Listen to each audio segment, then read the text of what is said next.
Sir, so my question is, when you said politics of obligation, and then you also said that the non-marginalized sections, when they are coming in support of the marginalized, it's not in a Gandhian sense, like, okay, we have privilege, we are supporting for you.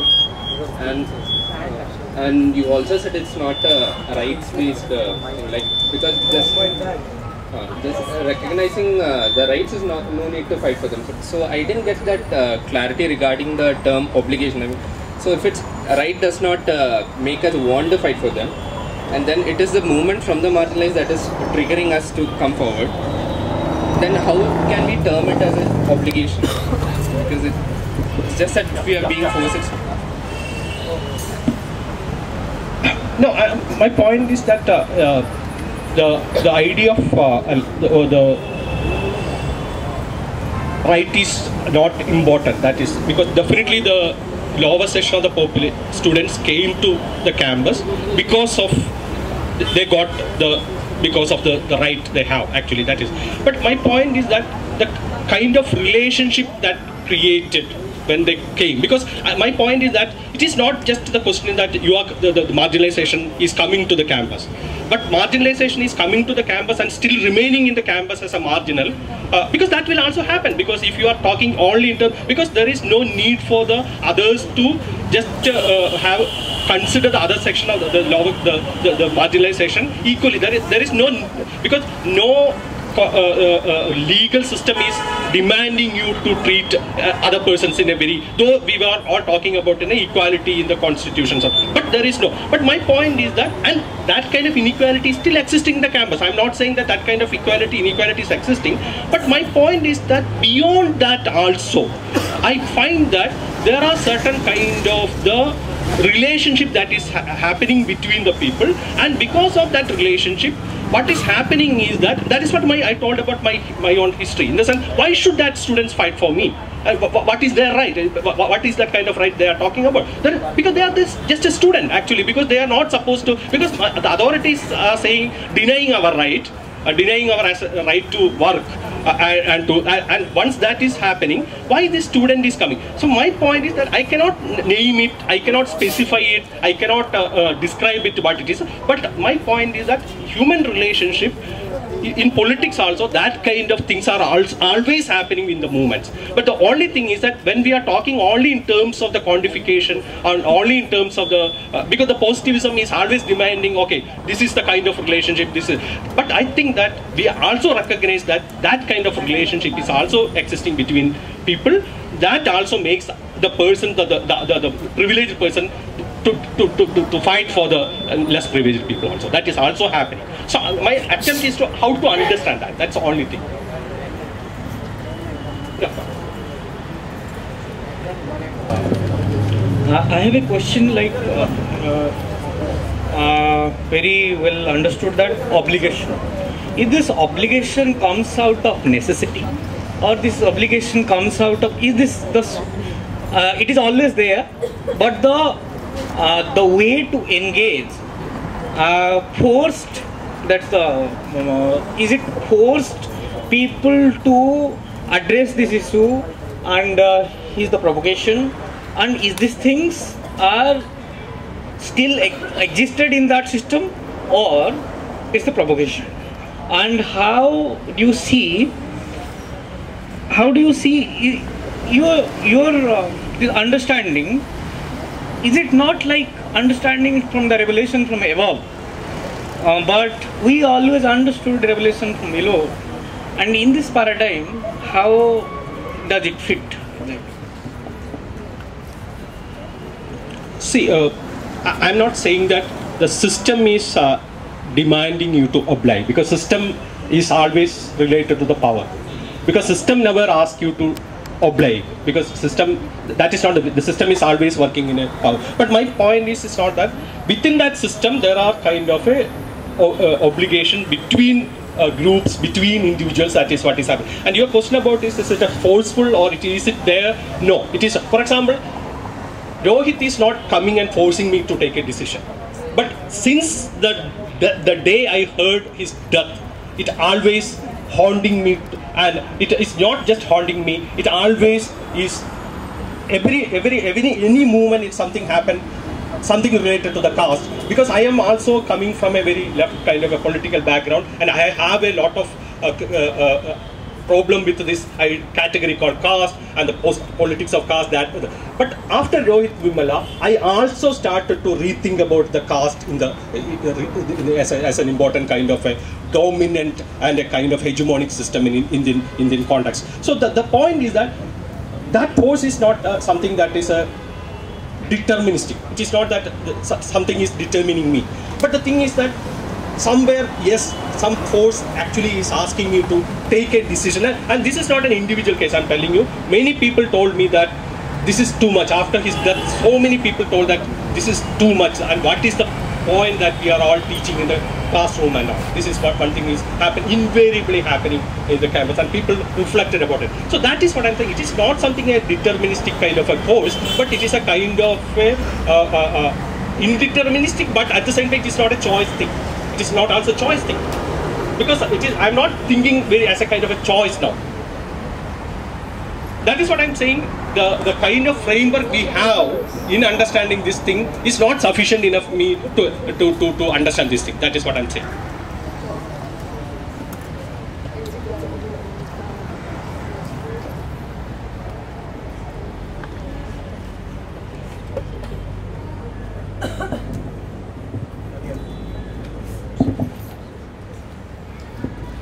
Hello sir, actually I want to know, like, the only thing that what is happening here is actually normalcy, because is it because people having some other constraint that people are not coming, because people here sitting here know what is wrong, people are marginalized, and students who supported you knew what is wrong, so they are coming forward, but they have some other constraints, like we have academic constraints, and people out there also they have other constraints. So can you say something on this? No, see, for example, I first consider myself an academician. That's very clear, and because I am an academician, I came to address you. Why? Because that for me, the sessions from this marginalized community should be there in my classroom, because because this is one thing that I always wanted, that I just wanted the students from marginalization, though I sometimes fail to teach them and to make them to aware about what I'm teaching, etc., because of my limitation of the language, etc., etc. But one thing I always happy once I came out from the classroom is that those students who are coming from the marginalized said that though we couldn't follow your lecture completely, but we got, and this is one of the things that we are, you helped us to think about and read about it. So my point is that, my point of coming here I have many other things, an academic, and I am also part of this administration. I'm not saying that I'm not a part of this administration. If, for example, the administration is telling me to initiate certain kind of dialogue with the student, I will definitely be part of it. I don't have any kind of cynicism against that kind of idea. But at the same time, this is also very important for me that those students who are coming, they were in my classroom, and tomorrow onwards that students would not be there in my classroom, then I think I failed in some context. So as an academic also, this is a very important thing for me. So I am, as an academician, I'm talking that I want those students from marginalization coming to my classroom.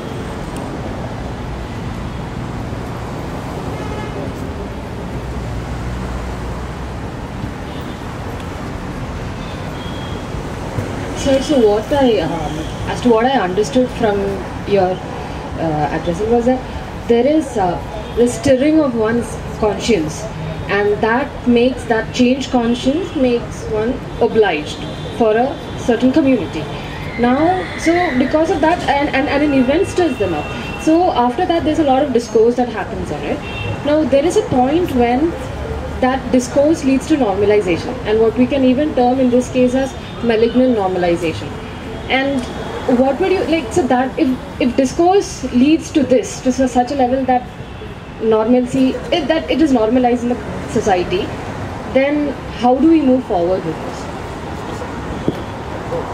See, till your agitation, I thought that there is no hope of disagreement in this campus. I thought, because I always, because I never thought I belonging. I am employee here, but I never felt I have a kind of belongingness to this institute at all because of after my experience in Tuljapur, in the sense that I am almost like a pariah in this campus, in the sense that I have not got even the opportunity to teach my students in if you ask the development studies students, I don't have any course for teaching actually these students. And but the thing is that, and that is why I always say that if somebody asks me about what is about the TISS, then I told you don't ask me about TISS. I can ask me, you ask me about something. If you have an academic kind of questions, we can have. But my point is that there are certain things in the history we have to recognize, in the sense that certain events in history which has a multiple effect that we never expected. And I think that this is what I'm saying, Rohit, your agitation, and I can tell you from another example is the example, it's a completely different context, is Hadia's issue in Kerala. For me, Hadia is something not a concern for me, in the sense that even the Hadia's presence is something as a kind of a person who are coming from a secular, at least pretend to be secular, or atheist kind of a belief. Hadia is something that is not a concern for me in the typical. But like Rohit Vimala, when Hadia case came in the newspaper and the discussion in Kerala, I was reforced to think about certain things in my life. For example, about religion, about a person's right to, for example, then I thought that why not conversion to be considered as a radical act? And till that point, I thought that if you are converting means then you are again a part of the religion. So religion for me is a kind of a very, very non-modern kind of things. But after then, I also thought that it is not necessary that I have to consider these things. Like also, I also can think of the very act of that lady to convert from one religion and the politics of that, because she's not just converted and hold another. The thing is that all her statement, it is very clear that her act is a political act, and that makes to think about the religion, think about certain other things. That is what I'm saying, that though these kind of events are very, very minute kind of events, for that is what how. But the thing is that one of the beauty of the human relationship is that somewhere these kind of things are coming in a sudden way and force us to think in a different way. And that is what my point is, that, and that is what is happening in this country. So there is also possibility that normalcy can be broken, and there is breaking.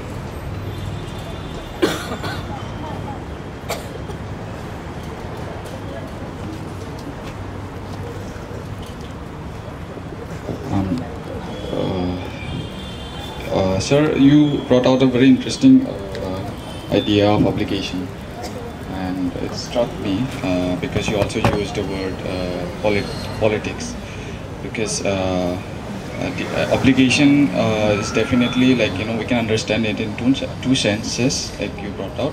One is if we go by the rights discourse, how certain certain rights enforce certain people to oblige particular demands, and then at the same time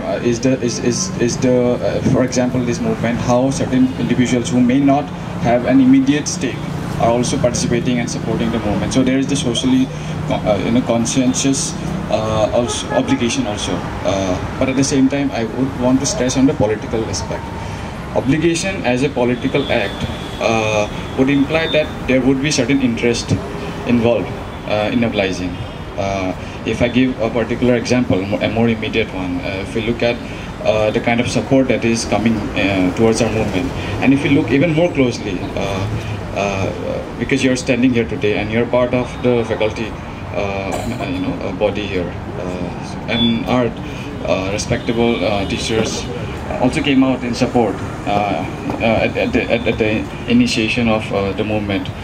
Not immediately, but certainly they did come out, the Teachers Association.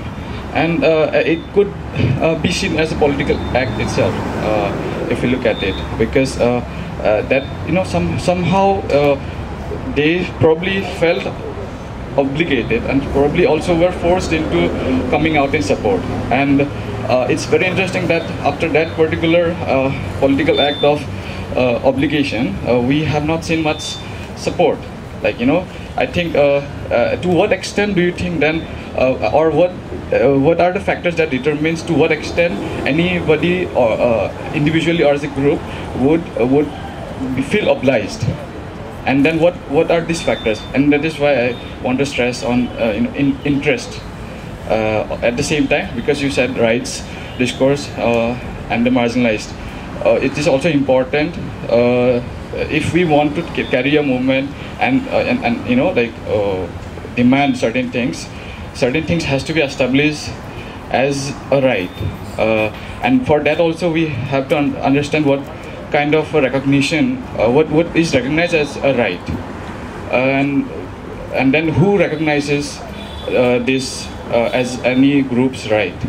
And there, you know, that is why probably the institution does not feel obligated to support the marginalized sections here today, because they probably don't feel that obligation, because it is not established in the system to support them. Then how do we change that then? Sure. See, that is why my point is that for the institute, giving the admission to the marginalized session is sufficient enough. Actually, for them, there is no need to do more thing. The sense if they give the, for example, that is the right discourse, in the sense that once you have a right, and you have a right as on the basis of the constitution, this marginalized session have the right to come to the institution. But the thing for the institution, that is the moment it ends. But my point is that at this particular moment, what we now realize, and for example, you said that, for example, most probably a group of faculty came with their body here and give you the full support. But I know that that is not the only way that the support is happening, in the sense that most probably there are lot of constraints for us also. For example, I got the letter now from the Professor Shalini Baral, that requested me to not to address the students on the road. I just got the letter. The thing is, and I thought, in the sense that because I also don't want to create a more kind of a problems here, because that is not my politics. Actually, my politics is not that, okay, I'm creating more kind of a troubles and enjoying something from that trouble, and that is. But at the same time, I also thought that I also have the certain kind of obligation to you, because I already agreed to you to talk, and that also because when I thought about my talk, I never thought of discussing this to discuss this thing in the classroom, because this kind of idea, actually, that is what I am also ready to, even if, for example, if the authorities actually wanted me to present this idea in front of them, I am ready to present in front of them also, and I have the courage to discuss and also have the courage, because the thing is that I, as an academic, I have a very pretty confidence that what I am talking about, because I never talk something that is very revolutionary and then I am just be vanished from the scene. That is not my politics at all. So if that is so, my point is that I am obliged to you as a students, I am obliged to my ideas, and I am obliged to the kind of ideas that I am engaging with that, and that makes me to the courage to talk now, because I don't know what will happen now. I am ready to face that.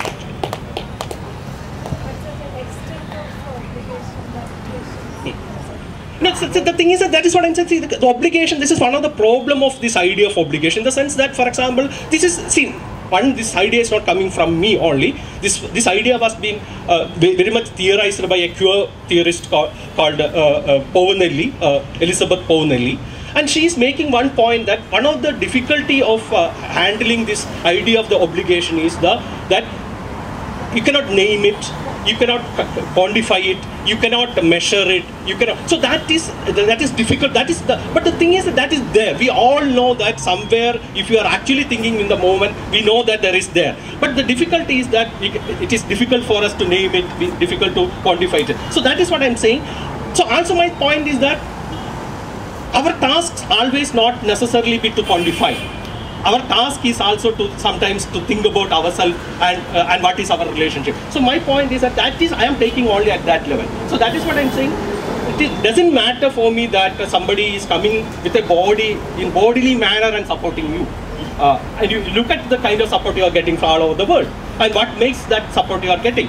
And I think that is where it is not that just I am saying that, for example, one way of arguing is that it is against the privatization, so all over the people who are fighting against the privatization. Yes, that is also there, but I don't think that the support that you are getting is just from that kind of a source.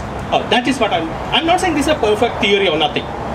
This is just an attempt to understand what is happening here. This is only thing to place.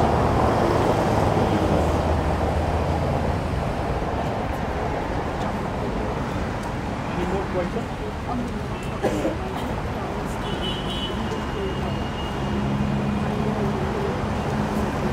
Okay, thank you so much. Thank you. Such kind of teachers who would feel obligated, always standing after. Because of standing with the students, he was kicked out from Tibzafur campus, and now he is standing he felt obligated to stand with us, and now he got the letters in front of us from the office, and I don't know the futures what it says. Yeah, so he is the kind of person, and we are proud of him. And I don't know how to express these things. Yeah. And we acknowledge the presence of Professor Mandras also among us this evening. He is okay. Yeah. We would like to request before going further. I would like to request Bindu Ma to come forward and give some substance. Thank you. I just want to remind you that this is a momentous moment. I mean, I cannot explain the emotion that I'm feeling when I'm talking to you. I was, in fact, the only thing that I wanted to, I didn't want to take over the stage. It was just an interjection. Please remember that there are faculty who have actually put their names and signed in support, and they realize that the faculty is 100 times more vulnerable than students here in this strange institute. And Hyderabad, I'm so proud of Hyderabad campus, that it is not from the centers of power called Mumbai that this began, but from the periphery. Let us never forget Hyderabad. And there are faculty who have actually put their names and signed and supported. Look out for them. Look out for them. Who is getting kicked out? Whose contracts are not going to be renewed? This is all that I want to tell you.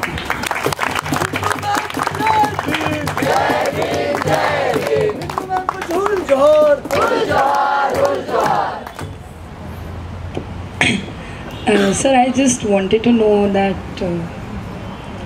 why, obviously this teachers association has come in front and supported us, but we still feel that the larger faculty has possibly not come out in support.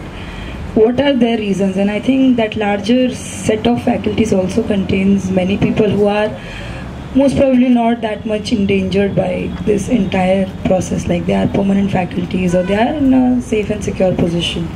What kind of interests are, keeping some people away from this entire thing? Like today we have 2 teachers here, we have had Mondal sir here, and other teachers have come and talked to us. But the larger set of people, they are not at all ready to, sort of be visible and, provide more legitimacy to why this struggle is so important at the level of TISS. No, I don't want to talk on behalf of the faculties that I want to make, because also I don't want to comment against or I don't want to talk on behalf of the faculty or against the faculty, because this is not a contract. But because you are fighting, then faculty should come and fight for you. That is what I'm saying. That is why I put the idea called obligation, in the sense that only those people who feel obliged is coming. So that is what I'm saying, that there is no contract between you and me to come and talk, and only finally you will call me that you are you are not you talk something in classroom, and so that all we are hearing, because every day in the Facebook some of you are my friend, and so you are asking that where are you, you are all talking hundreds of things in the classroom and you are not here. And I'm not bothered about those kind of allegations. I'm pretty clear about it, in the sense that I am not a person to just show my political will in front to get my fame, to be fame. That is politics. For me, the politics is because otherwise, why should you call it as politics? If everything to be very everyone is fighting for the system, then I always said that then this system will not be there. So the system is there because some of the people actually wanted to reproducing the system, and some of them are fighting against it, like the students. So my position is that I am looking at this thing in that particular way, and I am not a person who is thinking that the politics is the politics of the majority. That is not the case. I hope if there is no other question, I would like to request Fahad, the General Secretary of TISS Student Union, to give a vote of thanks for this to the audience, and especially to the our respected teacher. Though there are so many things which we can learn from the lecture of Sir, but Sir was talking about a unnamed group which has came out in TISS. As we all know that there are so many students who are fighting for their friends, and this unnamed group has never been seen in TISS. So this is something which I was observing since last many days, because I remember when we have a first public gathering to plan this, when a students union called the first public gathering to plan the protest. At that time we thought that the JOIPM students and they will come, though they are coming. We acknowledge that they are coming, but the support which we gathered from the non-JOIPM students also, it is very surprising for all of us. So at the last, we all are thankful to the sir, because definitely sir, दिन भर की जो भी activities होती हैं, हम meetings करते हैं, पोस्टर्स बनाते हैं, एक दूसरे को बताते हैं कैसे प्लान ऑफ एक्शन करना है, लेकिन एट द लास्ट अगर आप आते हैं, कोई फैकल्टीज आती हैं, तो वो एक अलग सा मोटिवेशन लेवल हाई हो जाता है। फिर हमको उतने ही चार्ज लगते हैं जितना हम फर्स्ट दिन पे चार्ज थे, उतना ही मोटिवेटेड फील करते हैं जिस दिन हमने पहले दिन की शुरुआत करी थी। और ऐसा लगता है कि लड़ाई तो अभी शुरू हुई है, अभी तो लियांगड़ाई है, आगे और लड़ाई है। मतलब उस चीज़ को सिर्फ नारे से नहीं, उस चीज़ को हम एहसास करते हैं और महसूस करते हैं। तो उम्मीद हम सारे स्टूडेंट्स की तरफ से मैं आपका शुक्रगुजार हूँ, मैम का शुक्रगुजार हूँ, आप लोग यहाँ आए और नॉट ओनली थ्रू लेक्चर्स, कभी भी, क्योंकि ये परमानेंट स्पेस है, ये परमानेंट स्पेस है सोशल जस्टिस के लिए, ये परमानेंट स्पेस है इस बात के लिए कि अब और बर्दाश्त नहीं कर सकते, ये परमानेंट स्पेस है इस बात के लिए जो एडमिनिस्ट्रेशन हमारे टीचर्स को, हमारे स्टाफ, और ये परमानेंट स्पेस रहेगी अगर एडमिनिस्ट्रेशन आगे टीचर फैकल्टीज को परेशान करेगा या स्टाफ को परेशान करेगा किसी भी तरीके से, तो ये स्पेस हम ऑक्यूपाई करते रहेंगे। ये मूवमेंट हो सकता है स्टूडेंट्स की प्रॉब्लम्स को सारे जितने भी हमारी डिमांड से पूरी होने के बाद खत्म हो जाए, लेकिन अगर एडमिनिस्ट्रेशन तक आवाज पहुंच रही है तो आप इस स्पेस का एक नाम रख दें, जैसे जंतर मंतर था ना, ऐसी इसका आप स्पेस का एक नाम रख दें, क्योंकि हर उस बात के लिए अगर आपने किसी को भी कभी दबाने की कोशिश की, किसी की आवाज दबाने की कोशिश की, तो उस आवाज को उठाने के लिए लड़ाई यहां से लड़ी जाएगी।